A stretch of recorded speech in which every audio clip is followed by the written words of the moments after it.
ഈ ഉടമ്പടി ബന്ധത്തിനകത്ത് ഒരു വ്യക്തി നിൽക്കുകയാണെങ്കിൽ അവർക്ക് ലഭിക്കുന്ന ആ ദൈവിക നീതിയെക്കുറിച്ച് പല ഉപമകളും നമ്മുടെ കർത്താവായ യേശുക്രിസ്തു സംസാരിച്ചിട്ടുണ്ട്. ദൈവിക ഉടമ്പടിയിൽ ദൈവത്തോടും മനുഷ്യരോടുള്ള ബന്ധത്തിൽ വിശ്വസ്തരായി പ്രവർത്തിക്കുന്ന വ്യക്തികൾക്ക് ലഭിക്കുന്ന നീതിയാണ് ദൈവിക നീതി.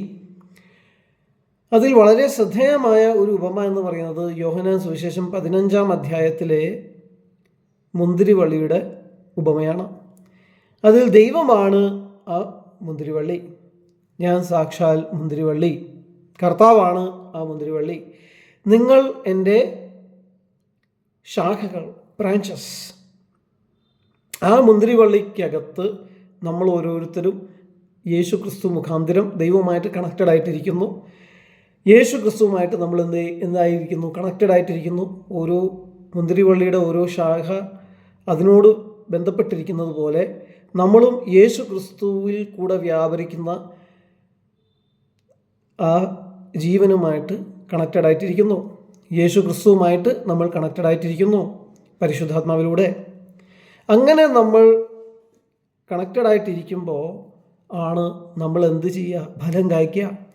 കൊമ്പിനെ മുന്തിരി വള്ളിയിൽ വസിച്ചിട്ടല്ലാതെ, വസിക്കുക എന്ന് പറഞ്ഞാൽ കണക്റ്റഡ് ആയിട്ടിരിക്കുക, അതിൽ തന്നെ ആയിരിക്കുക, അവിടെ നിന്ന് പോകാതിരിക്കുക. കൊമ്പിന് മുന്തിരി വള്ളിയിൽ വസിച്ചിട്ടല്ലാതെ തന്നെത്താനെ ഫലം കായ്ക്കാൻ കഴിയുകയില്ല. അപ്പം നമ്മൾ ഓരോരുത്തരും ഓരോ ശാഖയാണ്, ഓരോ കൊമ്പാണ്. ആ കൊമ്പിന് മുന്തിരി വള്ളിക്കകത്ത് വസിച്ചിട്ട് അല്ലാതെ നമുക്ക് എന്ത് ചെയ്യാൻ പറ്റില്ല? പരിശുദ്ധാത്മാവിൻ്റെ ഫലം കായ്ക്കാൻ പറ്റില്ല. പരിശുദ്ധാത്മാവിൻ്റെ ഫലം എന്തൊക്കെയാണ്? Love, joy, peace, patience, kindness, meekness, goodness, faithfulness and self control. സ്നേഹം, സമാധാനം, സന്തോഷം, ദീർഘക്ഷമ, ദയ, പരോപകാരം, വിശ്വസ്തത, സൗമ്യത, ഇന്ദ്രിയ ജയം. ഈ വകയ്ക്ക് വിരോധമായിട്ട് ഒരു ന്യായപ്രമാണവുമില്ല. എന്ന് പറഞ്ഞാൽ ഈ പറയുന്ന കാര്യങ്ങളാണ് നമ്മൾ ചെയ്യേണ്ടത്. ന്യായപ്രമാണം അതിനെ എതിർക്കുന്നില്ല. ന്യായപ്രമാണം എതിർക്കുന്ന കാര്യങ്ങൾ എന്തൊക്കെയാണ്? കൊല ചെയ്യരുത്, വ്യഭിചാരം ചെയ്യരുത്, മോഷ്ടിക്കരുത്, മോഹിക്കരുത്, കള്ളസാക്ഷ്യം പറയരുത്. ഈ കാര്യങ്ങളൊന്നും നിങ്ങൾ ചെയ്യില്ല. നിങ്ങൾ ആത്മാവിൻ്റെ ഫലമാണ് പുറപ്പെടുവിക്കുന്നതെങ്കിൽ, അപ്പോൾ ആത്മാവിൻ്റെ ഫലം പുറപ്പെടുവിച്ച് ജീവിക്കുന്ന ഒരു വ്യക്തി അവൻ ഫലം കായ്ക്കും. അവനാണ് വാസ്തവത്തിൽ ദൈവവുമായിട്ടുള്ള ബന്ധത്തിൽ നിൽക്കുന്നത്. അപ്പോൾ ആ ഫലം കാണുമ്പോൾ കർത്താവിന് സന്തോഷം തോന്നും. പല ആൾക്കാരും ഈ ഫലം എന്ന് പറയുന്നത് കൊണ്ട് ഉദ്ദേശിക്കുന്നത് പുതിയ ആളുകളെ നേടുക എന്നുള്ളതാണ്. അതല്ല. പുതിയ ആളുകളും ശാഖയായിട്ട് അല്ലെങ്കിൽ ഈ പറയുന്ന മുന്തിരിവള്ളിയുടെ കൊമ്പായിത്തീരും. അവർക്കും ആരുമായിട്ട് ബന്ധമുണ്ടാകും? ഈ മുന്തിരിവള്ളിയുമായിട്ട് ഡയറക്റ്റായിട്ട് ബന്ധമുണ്ടാകും.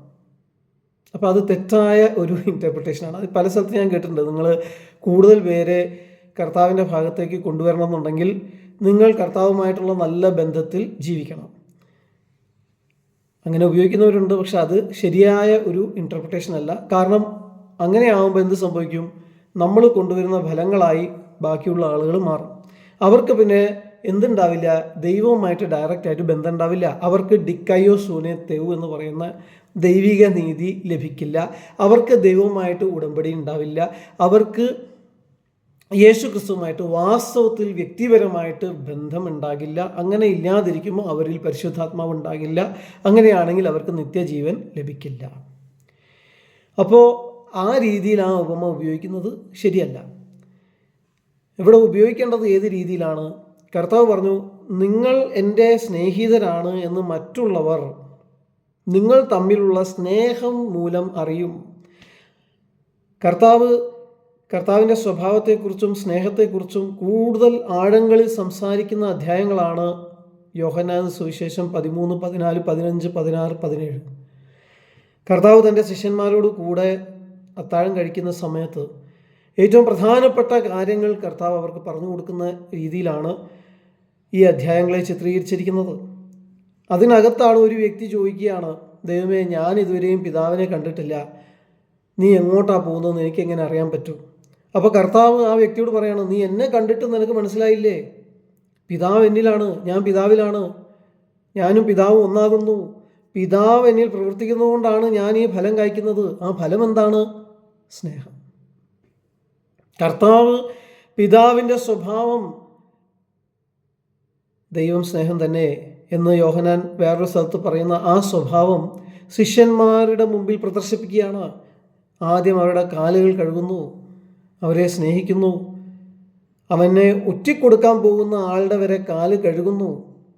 അവൻ ഒറ്റിക്കൊടുക്കാൻ പോവുകയാണെന്ന് അറിഞ്ഞിട്ടും അവന് ഏറ്റവും നമ്മൾ ആരെയാണോ സ്നേഹിക്കുന്നത് അവർക്കാണ് ആദ്യത്തെ കഷ്ണം, ആ സമൂഹത്തിൽ ആദ്യത്തെ കഷ്ണം ബ്രെഡ് കൊടുക്കുക.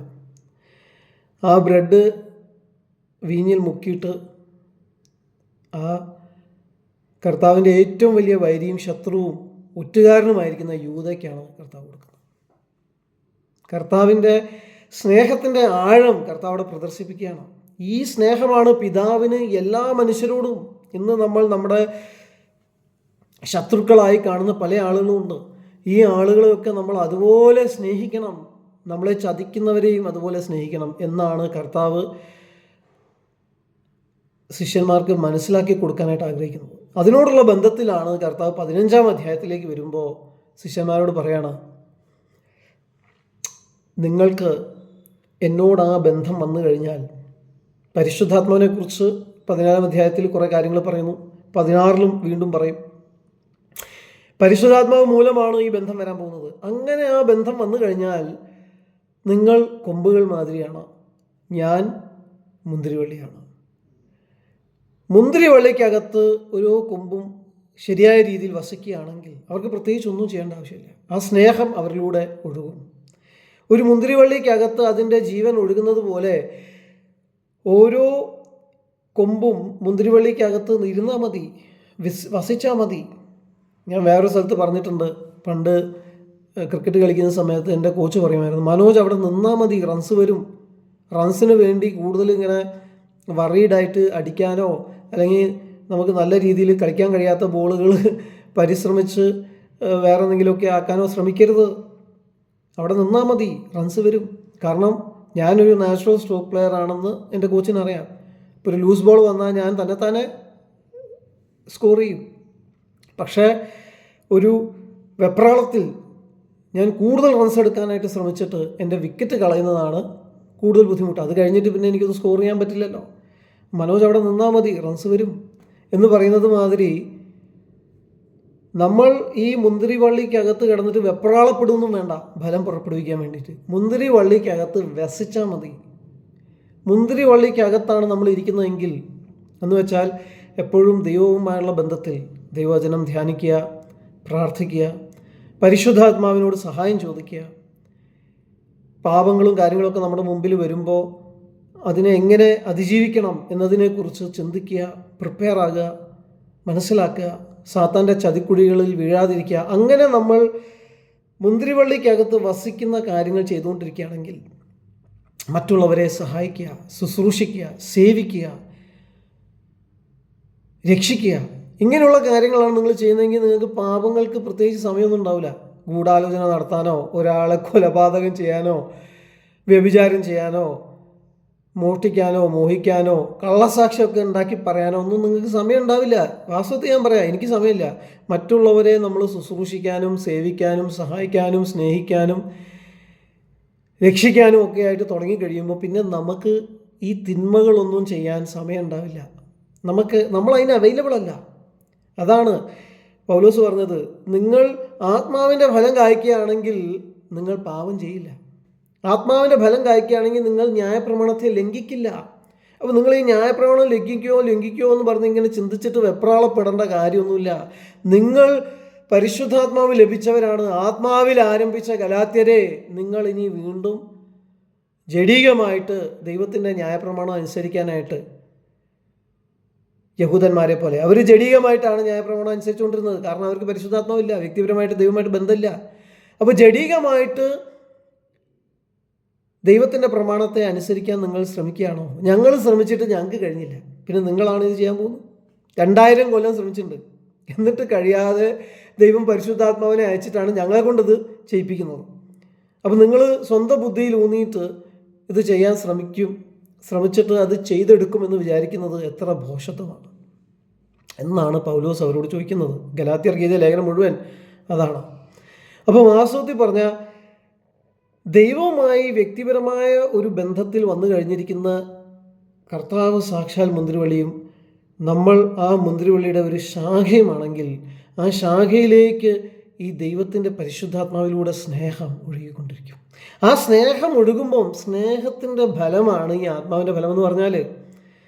ആ ആത്മാവിൻ്റെ ഫലം നിങ്ങൾ മുഴുവനായിട്ട് നോക്കുകയാണെങ്കിൽ 1 കൊരിന്ത്യർ 13-ാം അധ്യായത്തിൽ പൗലോസ് ഒരു ദീർഘമായ ഒരു കമൻട്രി നടത്തുന്നുണ്ട് സ്നേഹത്തെക്കുറിച്ച്.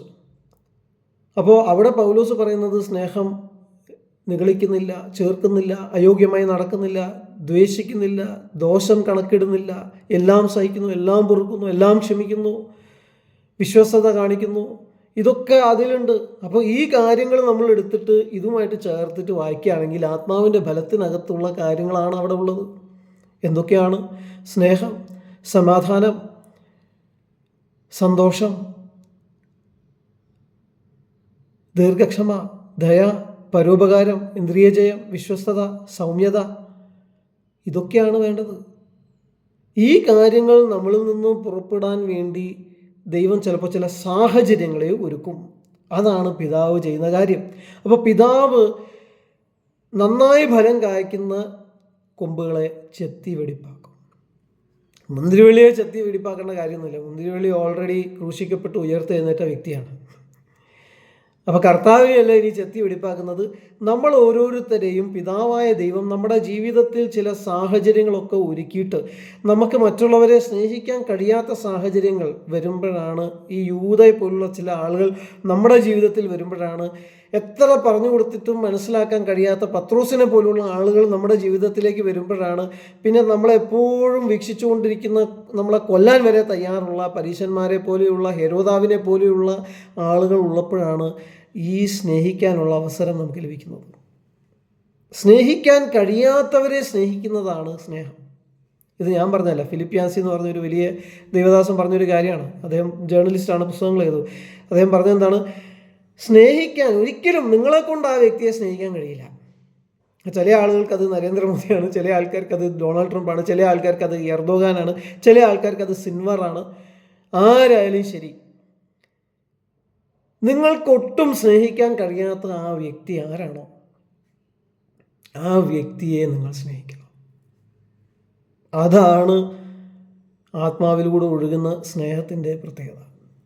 ആ സ്നേഹത്താൽ നിങ്ങൾ ആ വ്യക്തിയെ രൂപാന്തരപ്പെടുത്തും.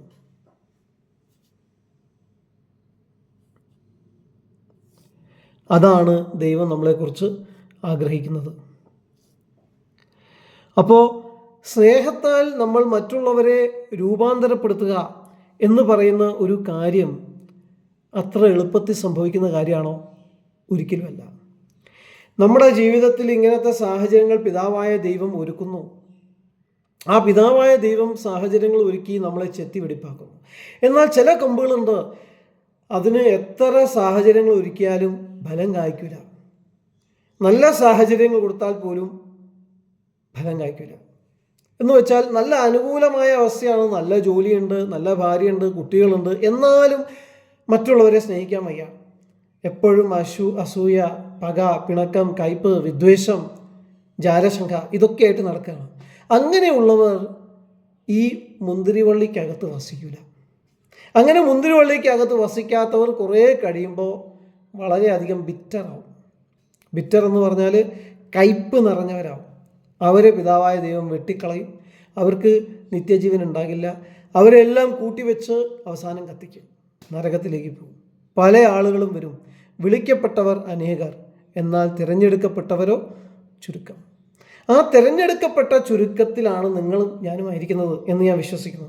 അങ്ങനെയാണെങ്കിൽ ദൈവം നമുക്ക് തന്നിരിക്കുന്ന, ദാനമായി തന്നിരിക്കുന്ന ദൈവിക നീതിയെ വേസ്റ്റാക്കാതെ ദൈവവുമായുള്ള ബന്ധത്തിൽ ജീവിച്ച് നല്ല ഫലം നമ്മൾ കായ്ക്കണം. ചില സമയത്ത് തോന്നും ഇതൊക്കെ വിട്ടെറിഞ്ഞ് അങ്ങോട്ട് പോയാൽ മതി, അങ്ങനത്തെ സാഹചര്യങ്ങൾ വരും. പക്ഷെ അവിടെയാണ് മുന്തിരിവള്ളിക്കകത്ത് വസിക്കണം എന്നുള്ള വചനം പരിശുദ്ധാത്മാവ് നമ്മളെ ഓർപ്പിക്കുന്നത്. നമ്മുടെ പിതാവ് ചെത്തി വെടിപ്പാക്കാണ്.